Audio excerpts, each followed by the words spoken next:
The end of Prohibition in '33. You probably weren't too happy, huh?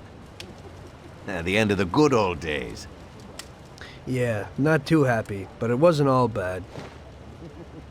Eventually, I did get married to Sarah and had a daughter. It was a good time. But life went on in business. We made a huge amount of dough during Prohibition, which we invested into new deals. A lot of them were legitimate. We had regular firms like construction, transport, restaurants. We ran labor unions. And of course, there was gambling, betting, the lotteries. We actually did really well. We just tried to stay out of drugs, even if it wasn't always easy. Come on, business is business, right?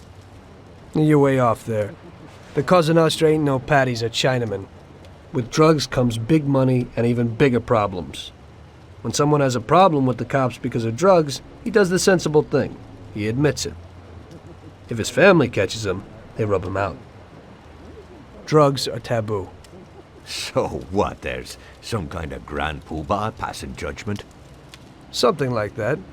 The leading families choose a boss of bosses. They sort out the big problems and set the rules of the game. So, criminals who break the law have their own courts that judge them? That's just great. Laws aren't changeless holy words. Every country in the world has their own. It's just somebody with a lot of power applying their own will. It depends on the person whether they'll serve someone else blindly or apply their own will.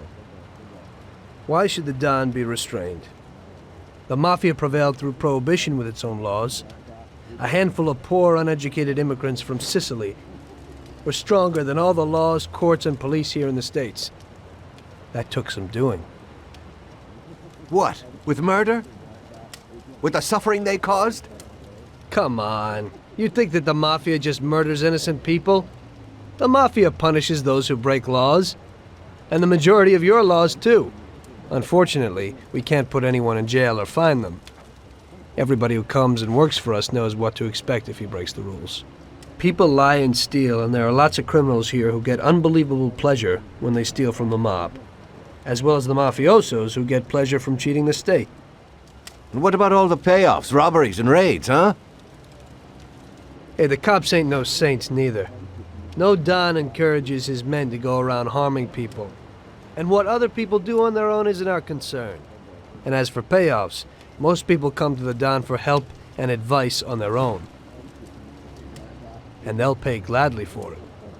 The Don is an esteemed person, but not every Don is like Salieri. That's the truth. There you go. Your system works, but you know why? Because you're a bunch of selfish murderers. And you only care about your own gain. All your efforts are spent ensuring that you live like pigs in shit. That's why you're so successful. You're only looking out for yourselves. We look out after everybody. A few cops have to ensure law and order for all, and that's a much harder job. That's true. But you can easily leave the Don outside your protection. He'll watch his own back. And what about you? What are you sitting here for?